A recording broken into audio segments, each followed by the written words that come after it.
as bênçãos estejam então em nossos corações, conforme pedimos em prece. Quando nós estivemos em Igi, mês de outubro, final do mês de outubro, acontecia a reunião regional, que reúne a região, a 8ª região, que compõe a UME de Cruz Alta, a UME de Juí e a UME de Santo Ângelo. Naquela oportunidade, nós chegando lá encontramos uma mesa colocada assim com vários exemplares do jornal do Seara do Mestre de Santo Ângelo. E entre eles tinha este aqui, que não, por acaso, nos chamou a atenção. O título da matéria de página, da matéria da página de capa desse informativo: Mãos entrelaçadas. Eu quando li, eu digo, não, isso é Mãos Unidas, dá na mesma. E é claro, fui pegar para ver.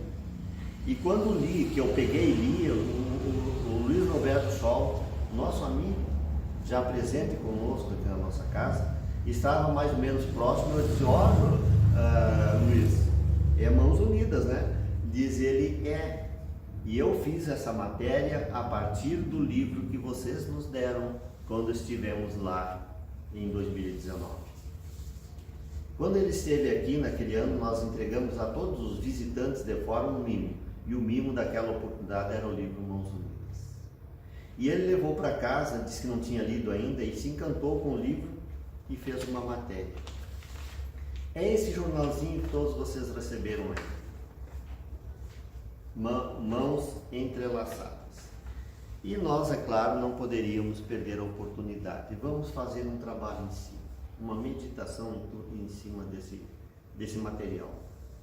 E começamos a ler para tentar entrar no espírito e criar as saídas para nós fazermos uma conversa sem ser repetitivo com o que ele já havia colocado. E uma das coisas que nos ocorreu, que me perdoe o nosso palestrante, tão valoroso, mas uma coisa nos ocorreu: como é bom a gente ler, no caso não é ouvir, é ler alguém que realmente sabe interpretar as coisas. O nosso Scholl tem essa veia de literato e consegue traduzir o pensamento, a ideia, transferir ideias de uma forma muito eficiente. E nós ficamos encantados mais uma vez com a matéria do nosso Luiz Roberto Scholl. E fomos fazer esse trabalho, mas não podíamos chegar aqui apenas com o Scholl. E buscamos essa imagem que nós tínhamos guardado lá. E buscamos a imagem do nosso Francisco Valdomiro Lorenz, porque num dia desses nas redes sociais corria no site da FEB oficial um efemérides com datas e nomes que no mês de dezembro são importantes para o movimento espírita. E nós encontramos essa deixa lá nessa divulgação. Dia 24 de dezembro, aniversário do nosso mentor. E estaria-se de aniversário o nosso Francisco Valdomiro Lorenz, médium de um potencial incomparável, como comentávamos ainda há pouco. Quando lemos em algum lugar uma lista dos 5 grandes médiuns da história da humanidade, entre esses 5 estava o nosso Francisco Valdomiro Lorenz. E ele é o patrono desta casa. Aceitou essa incumbência e é o mentor da nossa casa espírita. E nós fomos, é claro, procurar aquela palestra da nossa Isabel Monchal, Isabel Santos, agora de outubro, no mês de aniversário. Ela fez uma fala nas nossas palestras especiais de outubro e falou ali de Mãos Unidas, é o título, que está lá no nosso canal YouTube. Vale a pena abrir e dar uma olhadinha, porque é uma palestra muito bonita, muito boa. E lá ela faz essa citação de Jesus, dizendo que este é o caminho, a verdade e a vida. Então, no jornal ou no informativo, se o quiserem, da Seara do Mestre de Santo Ângelo, do Grupo Espírita Seara do Mestre de Santo Ângelo, o informativo Seara do Mestre, nós encontramos esta matéria de mãos entrelaçadas. E na introdução desse texto, vocês podem observar aí, todos receberam, ele faz uma fala rápida de uma parte da introdução desse livro. Como nós tínhamos já nesse mesmo formato que aqui está apresentado, essa introdução nós vamos colocá-la inteira. Diz a introdução do livro Mãos Unidas de Emmanuel, por Via Chico, diz ele: leitor amigo, Mãos Unidas é o título do volume despretensioso que ora lhe oferecemos à generosidade, buscando-lhe a companhia para as nossas reflexões com a doutrina espírita, à luz dos ensinamentos do Cristo de Deus. Escolhemos semelhante legenda, Mãos Unidas, recordando que de mãos unidas às mãos mediúnicas, escrevemo-lo, e de mãos unidas às nossas, temos a bondade de tua atenção voltada para a nossa tarefa em comum. E no último parágrafo, que é o de escolha do nosso Luiz Roberto Scholl, diz Emmanuel: mãos unidas, tão somente assim, de mãos entrelaçadas, conseguiremos alcançar as realizações do trabalho e do estudo que nos farão atingir os elevados objetivos a que estamos todos destinados nos caminhos do aperfeiçoamento e da evolução. Esta é a introdução do livro, e o nosso Scholl faz esse parágrafo como introdução desse comentário, dessa reflexão que ele nos oferece, em cima então do nosso livro que ele recebeu aqui de nós, da Casa Espírita Mãos Unidas. O símbolo de mãos entrelaçadas nos remete ao que? Senão a união de esforços. Mãos unidas quer dizer exatamente isso. Mãos unidas ou mãos entrelaçadas, nós chegaremos sempre ao mesmo resultado. E nos remete a essa ideia, a ideia de união de esforços, de companheirismo, de confiança, cuidado, solidariedade. E reforçando, para que nós começamos a entrar no espírito e realmente começar a compreender o que é o compromisso que assumimos enquanto estamos de mãos entrelaçadas, ou, se preferirem, de mãos unidas. Repetimos: mãos entrelaçadas, é quase, se não totalmente, uma convocação, ao menos a nós que trabalhamos nas fileiras desta tarefa que nos inscrevemos, para estarmos de mãos unidas. União, trabalhar com união. Mãos unidas já está no bojo dessa expressão a ideia da unidade, de nos unirmos no objetivo a que se propõe o nosso trabalho. Esforço e dedicação. Sem o dar um pouco a mais e vencer as questões que se apresentam, nós não conseguiremos resultados os quais nós precisamos alcançar. Então, esforçar-se e fazer a mais. Não estar apenas absorvendo conhecimento, muito mais do que isso, colocando-os na prática do dia a dia, transformando esses conhecimentos em característica psicológica da sua conduta. Porque o conhecimento, ele é muito importante, é uma das asas das quais o anjo precisa para alçar voo. O amor e a inteligência, o sentimento e a inteligência. Mas A inteligência é essa possibilidade de fazer voos mais proveitosos, com objetivos mais bem traçados. Esforço, união e esforço, companheirismo. Tratarmos-nos como companheiros da mesma tarefa. Confiança, essencial em todo e qualquer grupo de trabalho, equipe de tarefa, que se estabeleça um clima de confiança, de companheirismo, de esforço e que tenha como princípio básico a união de esforços. Cuidar da tarefa, cuidar do outro, cuidar de si, cuidar da casa, cuidar de nós. Essa necessidade imperiosa que nós precisamos ter é atender a chamada do Mestre quando nos diz: estais sempre atentos. Atentos. Orar e vigiar constantemente, ou seja, ter os devidos cuidados com o outro, consigo, com a causa. Já notaram que nós, a partir do momento que nos inscrevemos na tarefa espírita e nos expomos como tarefeiros, todas as tarefas que nós abraçamos fora da casa espírita, nós não conseguimos desempenhá-la sem pensar: olha o que está fazendo, querido amigo.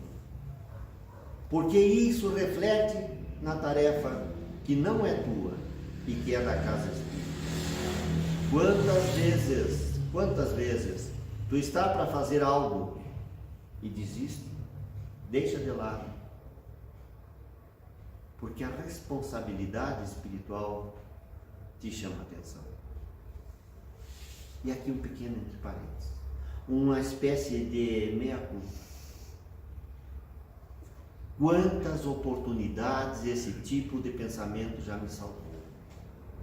Perdoe por me expor dessa forma, mas quantas vezes já larguei situações porque eu me lembrei que naquele dia tem trabalho espírita, tem mediúnica, hoje eu estou me preparando para uma palestra, hoje eu serei um dos passistas, eu não posso chegar lá com essa nódoa na alma.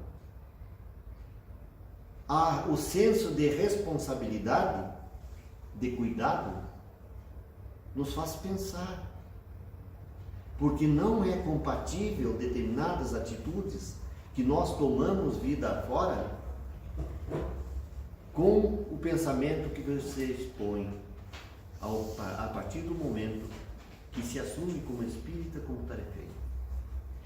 Isto chama-se cuidado, solidariedade e fraternidade.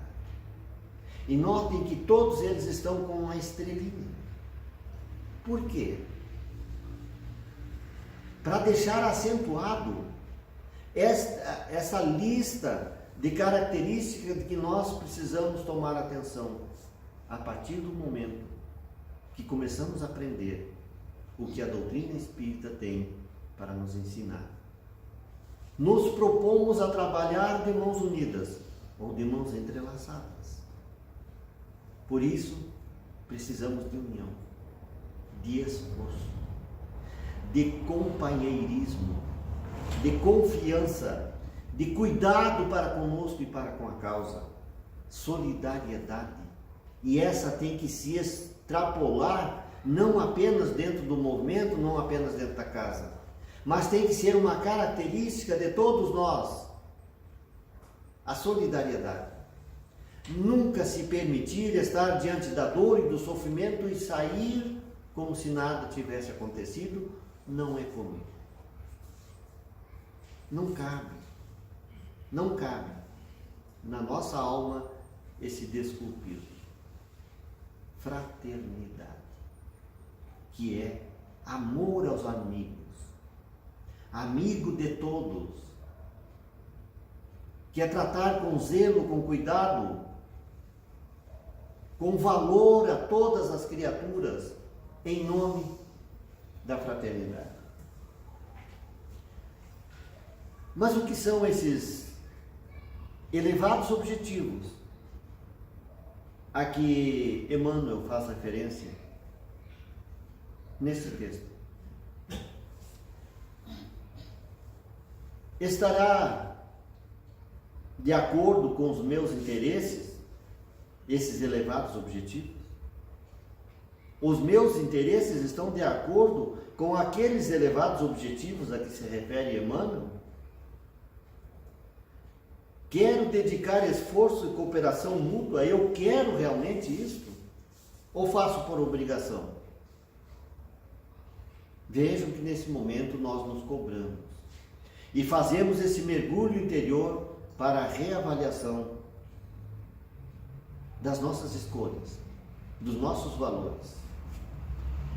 Que filosofia de vida estou aplicando a mim, já que a doutrina espírita me oferece um princípio filosófico tão elevado, de tão bons valores, cunhados lá nos evangelhos de Jesus, se não são os mesmos? E são. Porque aqui, quando nós perguntamos, quando nós nos questionamos que filosofia de vida eu estou aplicando a mim, eu estou voltando-me para observar qual é o padrão das minhas escolhas, o que eu estou fazendo de mim, o que são os meus gostos, em que patamar de importância eu estou colocando os problemas dos outros, os problemas familiares, as questões da casa espírita. Fazem parte das minhas escolhas, porque são as escolhas que nós fazemos que vão dar o grau de avaliação que nós podemos fazer para essa filosofia de vida. Ou seja, a prática, o modus operandi, poderíamos dizer assim, a prática da nossa vida lá no dia a dia. Esta é a filosofia que eu estou aplicando a mim. Em que patamar eu estou colocando a filosofia que eu aplico, que eu pratico? Não a que eu versalizo, porque essa está embasada nos livros, nos bons conceitos, até no pensamento evangélico, e torna-se aplaudível, belíssima. Mas e a prática? E é lá que eu quero ir agora, fazer a autoanálise. Eu poderia fazer um teste de inteligência e passar maravilhosamente numa filosofia de vida, porque graças a Deus temos um bom conhecimento da doutrina espírita. Mas lá na prática, porque essa não interessa, essa é saber, aquela é prática. E é lá que eu tenho que me analisar, não aqui agora. Ou seja, vez por outra, façamos essa autoanálise. Tentar entender em que padrão de vibração nós estamos colocando as nossas escolhas, as nossas preferências, os nossos melhores valores. É assim que se faz, é um método de se fazer uma espécie de autoanálise, de autoexame. E esse não precisa ser divulgado, porque ele vai ser do conhecimento individual de cada um só. Para quando a gente se colocar diante da gente mesmo, possa ter um entendimento sobre nós. Para o individualista, e aqui vamos fazer uma análise por parte, para o individualista, a expressão valores, como é que é mesmo a expressão colocada? Elevados objetivos. Quais são os mais elevados objetivos que nós estamos colocando em prática? Para o individualista, não faz sentido objetivos elevados. Cada um que se dê conta de si mesmo. É assim que pensa o individualista. O problema teu é teu, eu não tenho nada a ver com isso. Eu tenho que cuidar de mim. O individualista cuida de si. Ele não se ocupa do problema de ninguém, dos outros. E é com facilidade que ele coloca esse princípio, cada um por si, cuide em si, e eu me cuido. Não faz falta para ele esses objetivos elevados a que se refere o irmão. É a máxima expressão do egoísmo, essa grande chaga da humanidade, fonte das mais amargas dores da nossa humanidade. Enquanto nós não saber perceber que existe alguém ali ao teu lado e que precisa da tua atenção, nós estaremos sob o jugo desta chaga, o egoísmo. Para o materialista, e aqui nós colocamos entre parênteses, que o nosso autor coloca lá essa observação, essa ressalva, para o materialista, que nem todo materialista é necessariamente individualista. Conhecemos, vê-se bastante história, se lê de irmãos nossos que se fazem materialista ou que se dizem materialista, mas que têm o sentimento de solidariedade, de companheirismo, que agem em valores elevados. Nem todo materialista é necessariamente um individualista, mas reconheçamos, existe. Para o materialista, o seu foco é o aqui e agora.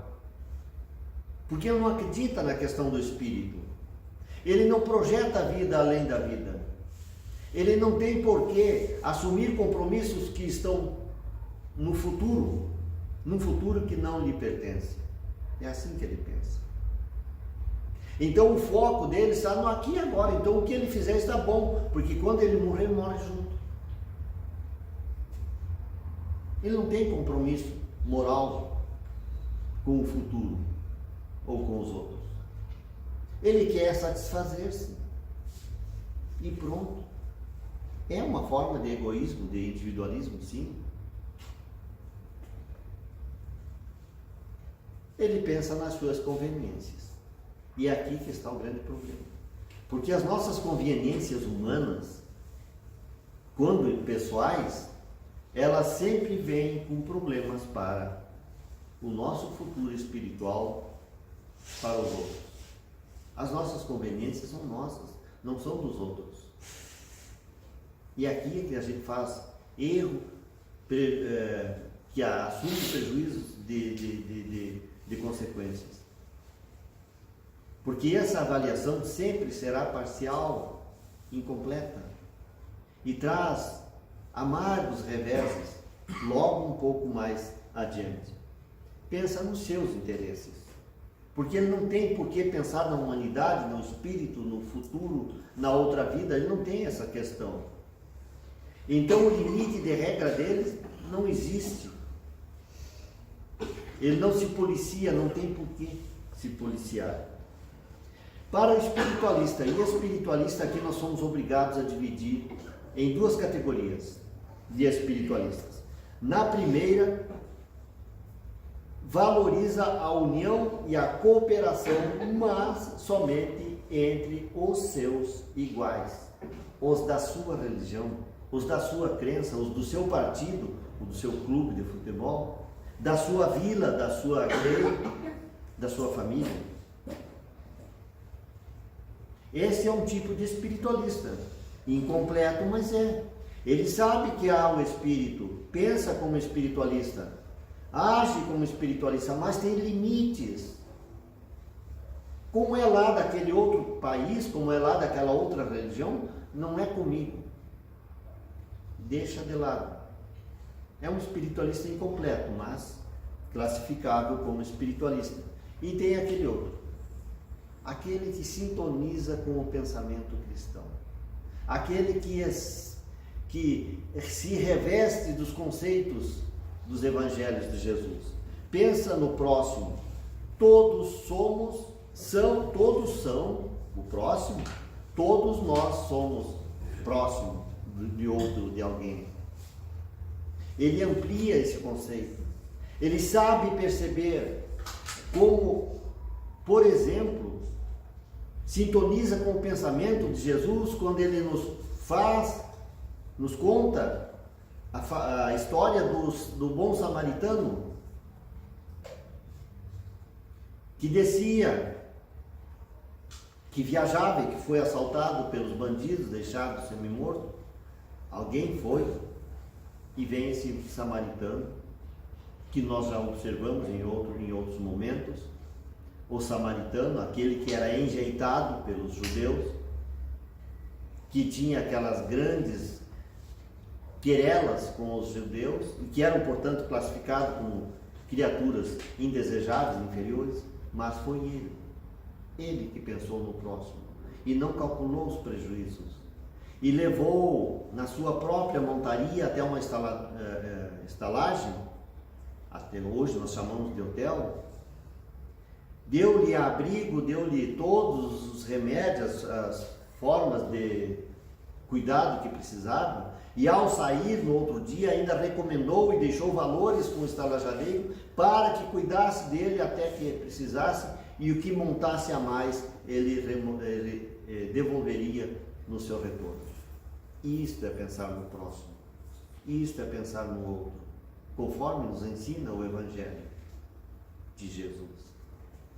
Este é o espiritualista verdadeiro, que enxerga o outro, que valoriza a alma, que age pelo outro e não estabelece limites para isso. Emmanuel, ainda no livro Mãos Unidas, nos diz: reconhecemos a nossa obrigação de trabalhar pelo bem para que se faça em toda parte o bem de todos. De todos. É assim que nos ensina Emmanuel no livro Mãos Unidas. Trabalhar na nossa obrigação para que o bem se faça em toda parte e para todos. O esforço de cooperação independe de etnia, de religião, de nacionalidade, de raça, de orientação sexual, de condição social ou de qualquer outra diferença. E aqui nós entramos numa questão extremamente importante. A cooperação. Cooperar com o outro. Cooperar é um novo paradigma de convivência. Nós vamos fazer, a partir desse momento que nós nos vestimos do espírito de cooperativismo, de cooperar, não cooperativismo na forma organizacional do sistema econômico que nós vemos lá fora, mas o espírito de colaboração, de colaborar com o outro, cooperar com as tarefas e com as pessoas, é um novo paradigma de convivência, porque tudo o que nós podemos fazer pelo outro é minha obrigação. Este é o espírito de cooperador. É uma nova atitude ética, uma atitude que observa o padrão ético de todas as suas atividades, de todas as suas ações. Associar-se ao outro, dividir com o outro, participar com o outro, é associar-se às suas questões, é colaborar com a tarefa do outro. Isso é cooperar. Proposta recíproca, de reciprocidade em todas as ações. Buscando sempre ser recíproco com o outro. Isso é cooperar. Lembrando, e mais ainda, solidariedade, fraternidade, ruptura com a chaga do individualismo tóxico e competitivo. E aqui nós trazemos a questão do competitivismo. E nós lembramos, mais uma vez lembramos, e vamos citar quantas vezes for necessárias, porque é válido e é muito interessante, aquele quadrinho da internet que se repete vez por outra, que nos recomenda que é muito mais importante cooperar do que competir, que quando nós descobrir que cooperar é mais importante do que competir, a humanidade dará um salto de qualidade nas relações. O outro, da mesma profissão, não é um adversário ao qual eu preciso vencer, do qual eu preciso ser melhor. Não, é um companheiro de tarefa, e quanto mais nós agirmos cooperando com a sua ação, com a sua tarefa, mais eu me valorizo como profissional. Não é ganhando, vencendo, travando guerra com um companheiro de profissão que nós chegaremos ao nosso sucesso. O nosso sucesso só estará garantido na nossa profissão e em todas as outras tarefas quando nós aprendermos a cooperar com o outro. A ponto até mesmo de abrir mão de algumas causas em favor do outro. É cooperando com o companheiro de profissão, não competindo. Porque a competição vira guerra. E todos saem perdendo. Em guerra não existe vencedor. A natureza em todos os reinos demonstra constantemente que sem cooperação nada sobrevive. A natureza nos mostra isso. A solidariedade entre as espécies não tem como. Nada na natureza se sobrepõe, se fixa, se não houver um espírito de colaboração entre os reinos. Imagine a nossa terra sem nenhuma árvore. Imagine a nossa terra sem nada de verde. Nós sobreviveríamos? Não. Imagine a nossa humanidade sem uma das espécies que existe. A nossa humanidade não, a nossa terra, o nosso mundo. Sem uma das espécies que está vivendo nesse mundo. Pode imaginar ali a barata, o mosquito, a árvore, o ser humano, o animal, qualquer um. Tente imaginar sem esse. O caos que se transformaria no nosso mundo. É a natureza nos mostrando a importância da cooperação.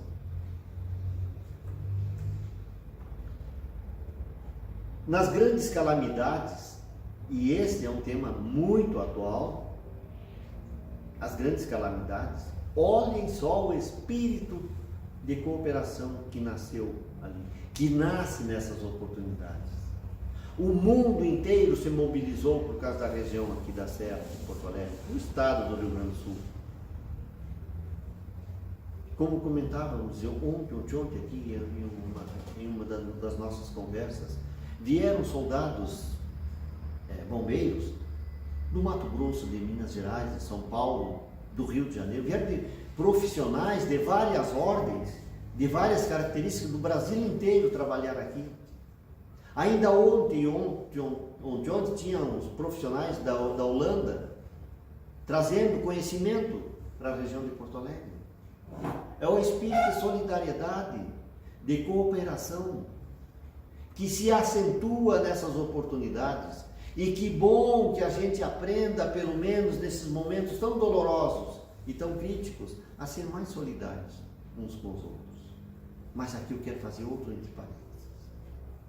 Porque eu me lembro de um texto do Evangelho segundo o Espiritismo que nos ensina a pensar, a lembrar-se das calamidades ocultas que acontecem, às vezes, próximos a nós, no normal do dia a dia, sem ocaso,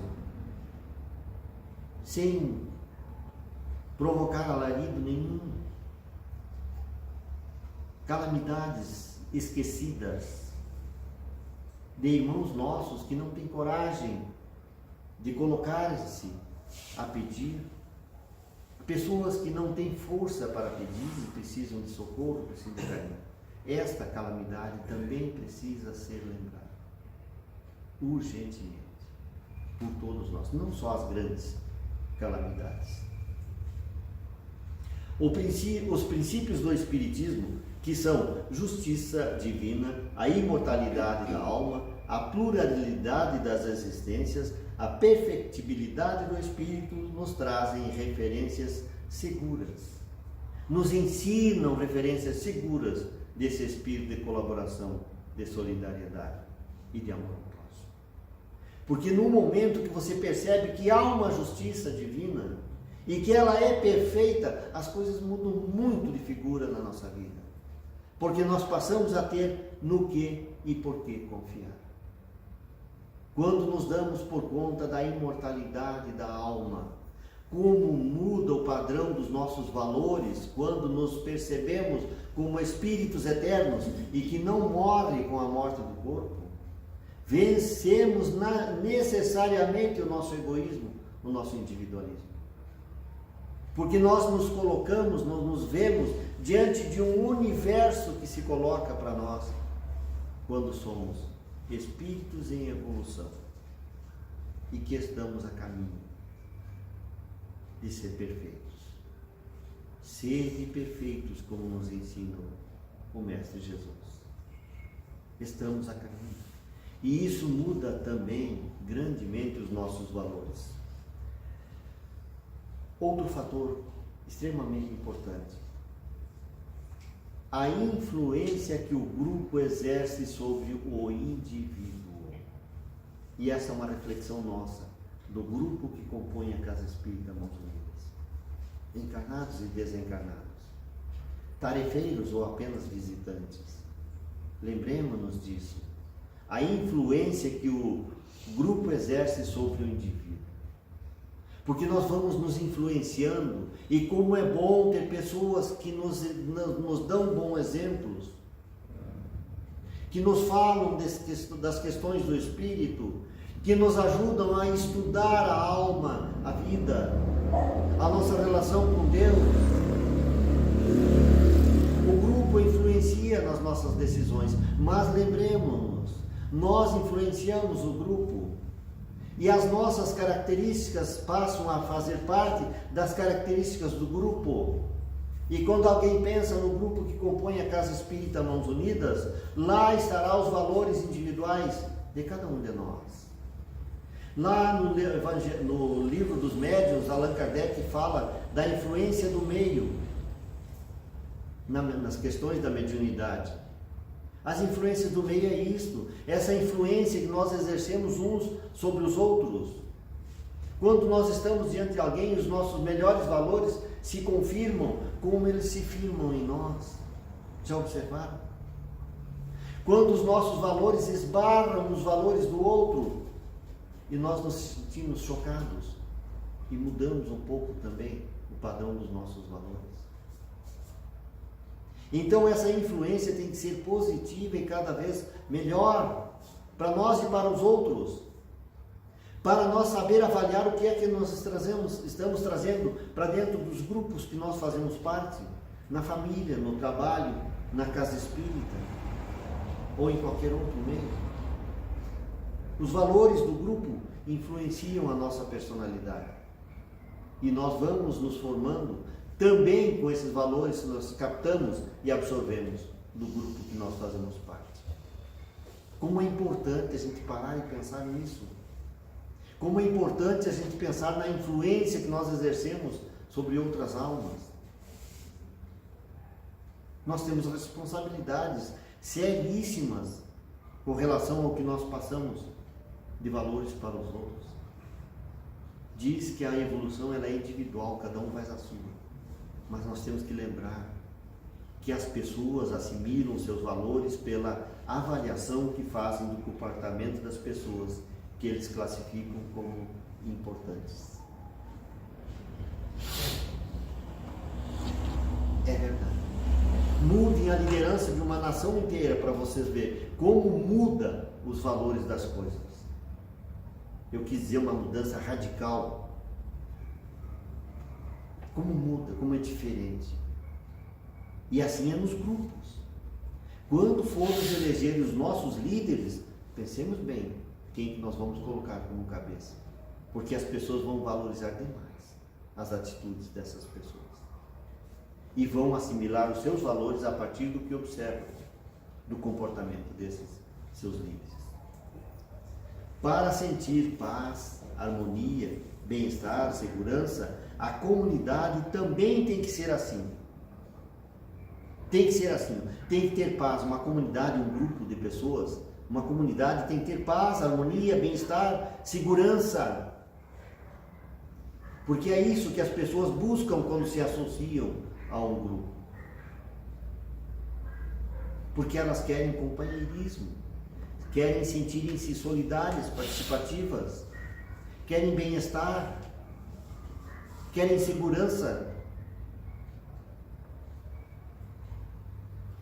No livro Mãos Unidas, Emmanuel nos convida a colaborar com todos, a colaborar em tudo, reajuste de harmonia e segurança, orando pela tranquilidade e pelo progresso de todos.